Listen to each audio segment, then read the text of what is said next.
Autograf. No, it's Wait.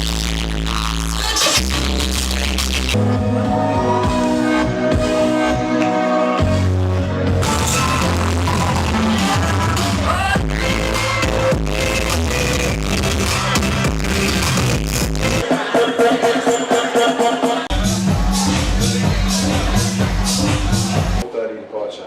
Yeah. Okay, and we're 1 o'clock now. It's sense if my rave training kicks in. I might have to pass out for a little bit, yeah. Are you sure? I think so. Okay, 30 minutes. Are you okay here? Yeah. Guys, if I don't see you, it's been an absolute pleasure. Yeah, likewise. And really, I hope you come back sometime Yeah. soon. Thank you. Will. Bye, man. It's so amazing, the music. Thank you so much. Thank you. Really, really special you. Thank you. Can you just snap some pictures like around here? Yeah. Just, Oh, yeah. Like, Whatever, yeah. These guys are Yes, I know the that. fucking bomb. I know. I know. Sorry. It's not the Okay, can we music, I know. 30 minutes? Yeah, right. So lovely. Yeah, Thank you so much. I'm good, yeah, no worries. Absolutely. Can we try like standing like right here? So tense up here.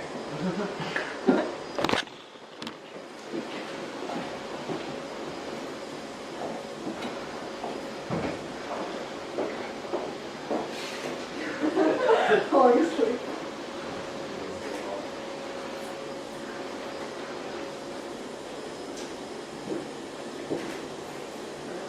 Maybe like come out here and have a book and you I'll shoot it from farther away. Visited a bunch. Oh, and you still have like heaps of family there, or? Not really. There's a war there and everyone kind of fled Yeah. after the And fall. they never like came back, or? Well, they didn't come back until like, Yeah. I guess the fall of Saigon happened in the 70s. Yeah.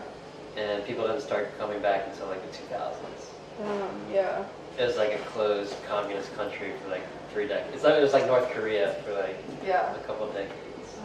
And Yeah. then they opened up. I had to convince my parents to go. They didn't want to go. Really? Yeah, it's just bad vibes. Yeah. But it's all good now. Yeah. So you don't like have any relatives? They're just like too I had distant like right now. my parent or my mom has like 10 siblings, right? And Yeah. maybe 2 of them are still in Vietnam. Yeah. The rest of them came to the US. Wow. So were you guys always like creative people growing up? Like middle school, high school? I wasn't, no. I was in like visual arts, I guess, before Yeah. this group. So, but you were always like an artsy kid in like middle school. Not about high middle school, but in high school. Yeah, and I'd you. say he was the hipster of the group. I'm like the bro, Yeah. the Asian bro. The Asian bro of the group. That is a thing that exists. What were you into like back then? Like sports. Oh really?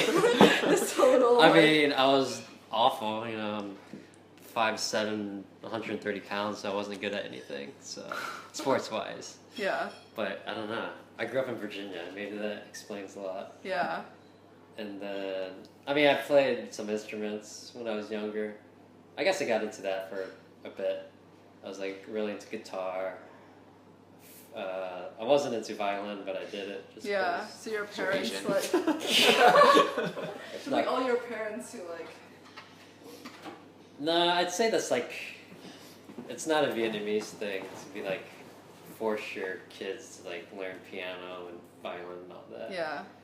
I feel like that's more of like the Asian countries that are more developed. Because my parents came from Vietnam, and during their time period, they didn't really have hobbies. Yeah. That's kind of a luxury that like modern societies have.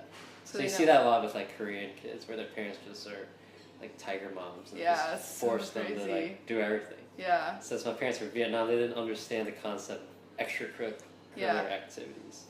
So yeah, they just let me play in the dirt, basically.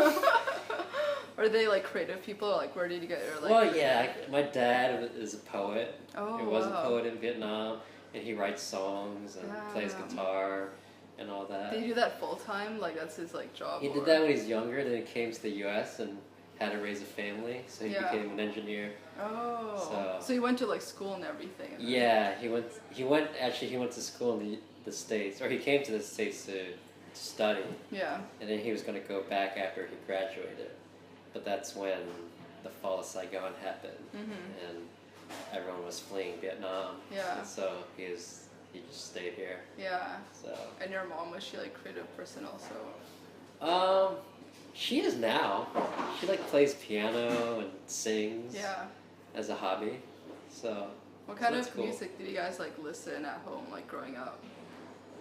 Since I was into guitar when I was younger, I was Yeah. just into like, Pink Floyd, like Yeah. ripping off solos like David Gilmour. Not that I can, but that's as a younger person, that's what I dreamed of, like Yeah. doing that in stadiums.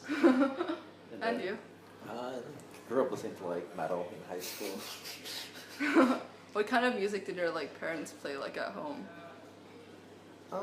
Classic rock stuff like Oh, Aerosmith, stuff like that. damn. My dad listened to. So they're both like creative people.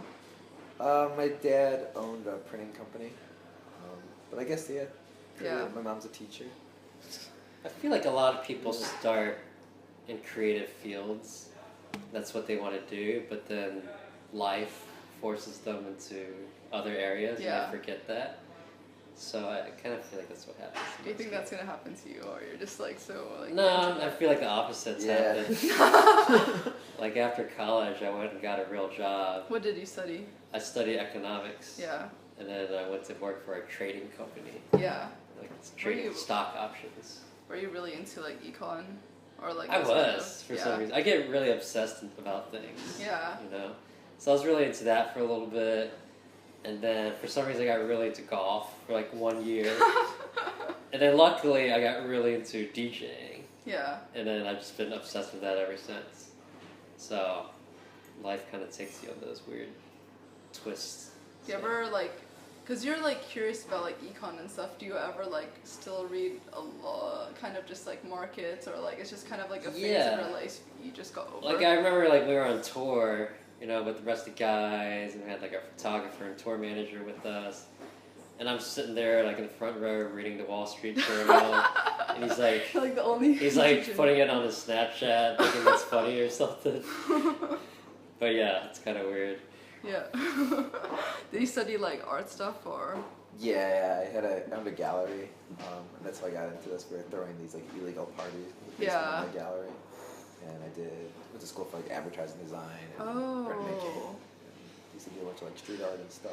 Do you think you were gonna get into like advertising, or like it was just kind of like? But I did it for a while for Yeah. like, Burger King and some other places. Oh, sick. But I don't know. I wanted to do something that I guess had more control, like for myself. Yeah. Something I was more passionate about, and the whole thing kind of just happened. Are your parents like always supportive, or you had to like, cause you were like. No, and they had to, weren't. like, how were yeah. you able to like make that step? I mean, they're kind of, like hardcore parents, like Asian parents, where Yeah. they just want you to be a doctor or something Yeah. like that. And they thought I had a good job, and then one day I wasn't doing my job anymore, and I was just DJing. So they didn't understand that. They didn't approve of that. It took them a long time. It took like taking them to some shows, like bigger shows, So that was like the turning point. Was like, look, I'm playing like these huge festivals, Yeah. like the crowd size. to show them like this is kind of legitimate. There's a lot Yeah. of people here. So I think once that happened, they got much more interested about it. Yeah. And that was cool. So now they ask me about it, and like if they can go to a show, Oh wow. they go. They're like proud now. Like, now they tell me like what I need to do, how I need to dress. Like Wear your like, merch. yeah, exactly. Especially my mom, she's always trying to get me to take vocal lessons. I'm not interested in singing, but she's like, you'll help your group so much if you take some You would vocal help us a lot if you could lessons. sing. Oh my god. Can you? Sing. No, I just haven't had any interest. And, So just a random thing, and she's like, you should sing. yeah, she's just, That's so moms random. are always giving advice. Yeah. She's like, it's important to look good on stage. You need to dress well. It's cool. Are your parents like always supportive of you doing? Yeah, they were support. I mean, my mom wanted me to go into like the science fields. Oh. Originally.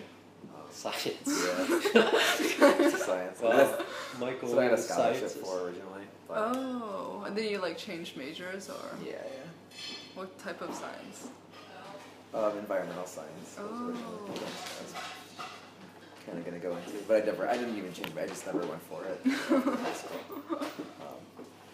What do you do outside of like music? I feel like this is all we do. Yeah. Like this is a full time. This is more than a full-time job. Yeah. I feel like we don't work 40-hour weeks. Yeah, We work like 100-hour weeks. Both like our hobby, I guess, and our work. Now. Yeah. Yeah. Which is awesome. Yeah, I feel like when it's your own, Yeah. it doesn't feel like work anymore. Yeah. And you're just doing it all the time. So, I don't know. I guess our free time, we're like out traveling, trying to see the world and Eat good food. eat good Different food. countries. Yeah. Was it difficult like growing at the beginning?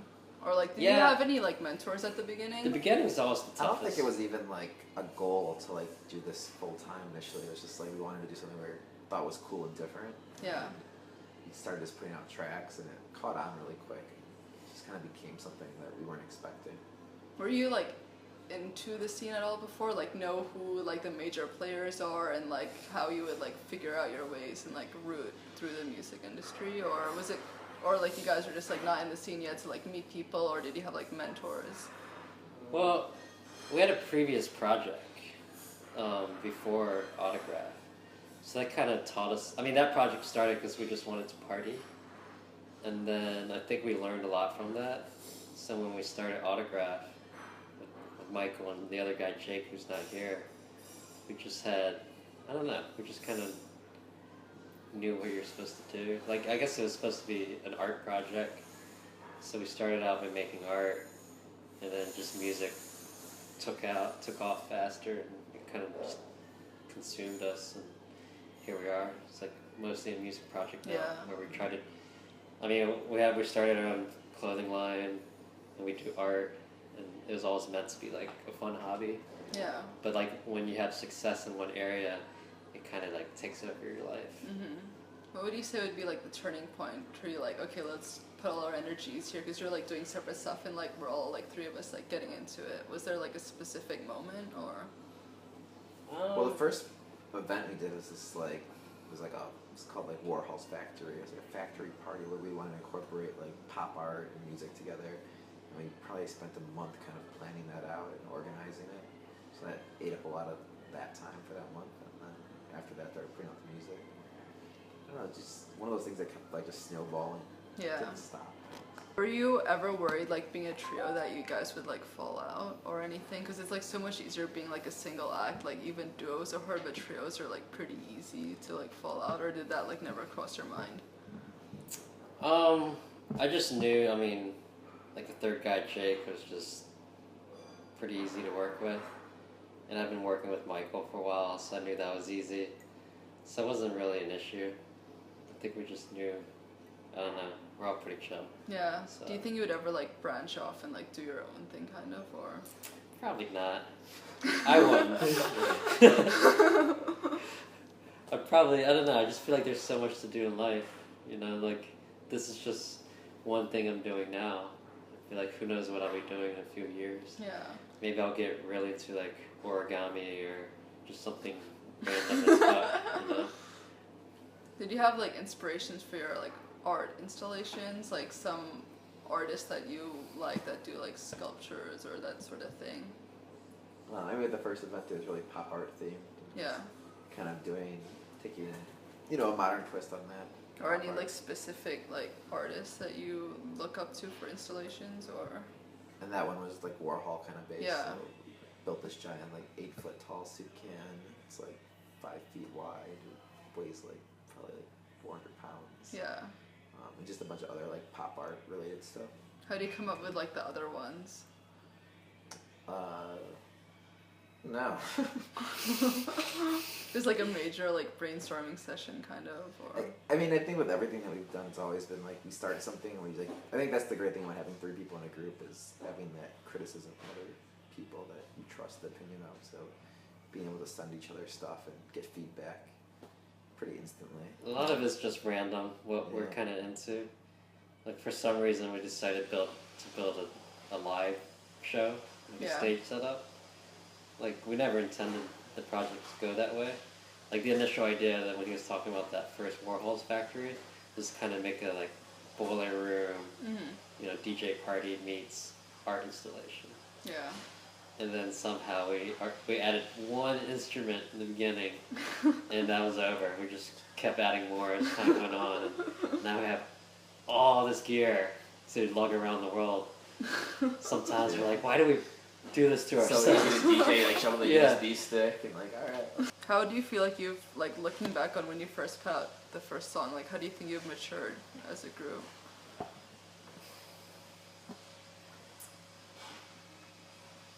Have we matured? I'm not sure. I think musically, I think we're just always just trying different stuff. It's, I don't know. Yeah, I'd say like most people in electronic music are kind of all over the place because that's the beauty of electronic music, that it's not stale. Like people are always like jumping around between sounds and genres. Yeah. Because it's fun to do that. You know, it's not fun just to make the same type of music or play out or DJ out the same type of music over and over.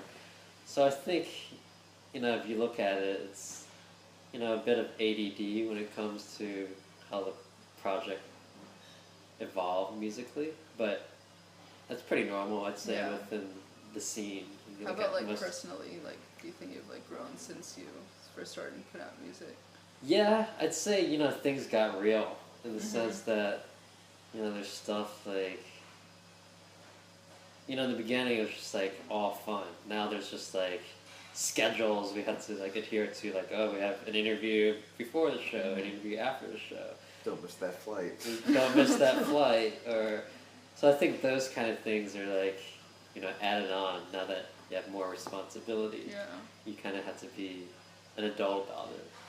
You know, you can't just like get fucked up all the time and show up to shows on acid and run around in your underwear. We haven't done that. The promoter told us of an act that did do that one time. Does it ever stress you out, the whole, like, I think especially with kind of like more electronic type music, it's very like trend based. Like, I know you're not like into the whole genre stuff, but it does like play a big picture of like who gets booked for what. Does that like stress you out? I mean, I get like, seems like if you wanted to just get booked at clubs, you just make festival banger music. I don't know. But, it's not what Yeah, I we don't know. do. It's kind of interesting to see the scene we kind of grew up in. Started out like just really chill. Yeah. And then it just got heavier and heavier and heavier. And I feel like the scene started because it was like an anti-culture to like the heavy bass music and EDM at the time. You know, people got sick of the overly aggressive music, and so like the whole like disclosure thing kind of reset everything, saying like chill, vibey stuff is cool. Yeah. So everyone started out like that.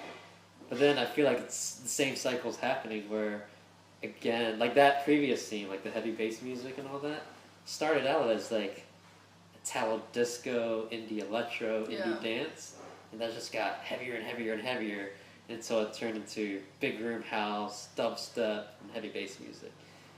And likewise, the scene we started in, which was supposed to be a counterculture to all that, the same thing's happening. Like, it's just getting heavier and heavier. I guess that's what people want. So, Do you ever feel like, do you feel like you need, I mean, you're not gonna like hop on the trend, but does that like scare you off like future stuff, or like? I mean, I see why it promoters happens are, like, because booking. as artists get bigger, they start playing festivals and bigger shows. And if you're like a new artist, it's hella fun to drop a track and see everyone go nuts. Yeah. So you drop a heavier track, you see it go off, you're like, I need to make more songs like this. That was awesome. Yeah. And then it just spirals out of control. You know, I think everyone does it. It's just kind of natural. Yeah. You know? So you're thinking of just like. I think it's just festival culture image. is just kind of pushing that. Yeah. So you're thinking of like just keeping with your own image and like doing the same type of stuff, or do you see like? I mean, even for us, like, because we start playing our tracks out before we put them out, so you know, we make adjustments to those tracks based on playing out different versions. I of think them. most really acts do that. Yeah. You know, they try an unreleased track or a work in progress, see how it plays out. Yeah.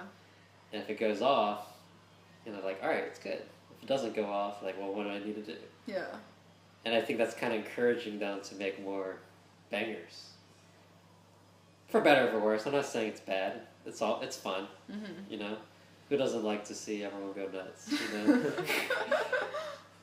But I have noticed that with the like, yeah, a lot of our peers. It's cool. I mean, us as well. Our music's kind of gone all over the place as well. So. And last question. Your name's like Autograf. So you want to like leave a legacy. Like, what type of legacy do you want to leave behind? I think like the whole message between leave your autograph is just to encourage people to, leave a mark. Like I feel like everyone has one life, one chance at everything.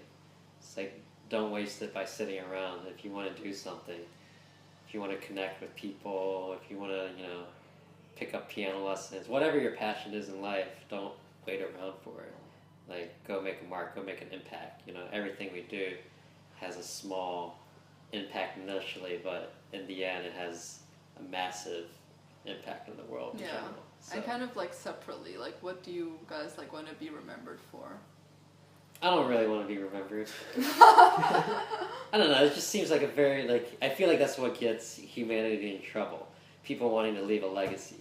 So then you have all these assholes doing asshole things to, have a statue in the middle of a park, when they're dead. I don't know. I'm just not into that. I just want to... I want to enjoy life for what it is right now. Yeah, I just want to put out positive vibes out there and encourage other people to do positive things in the world. Yeah. That's it, Yeah. It's not about leaving a legacy or, being remembered. I just feel like, that's it. Yeah, that's awesome. Yeah, thank you guys. Yeah. You close this. Sweet.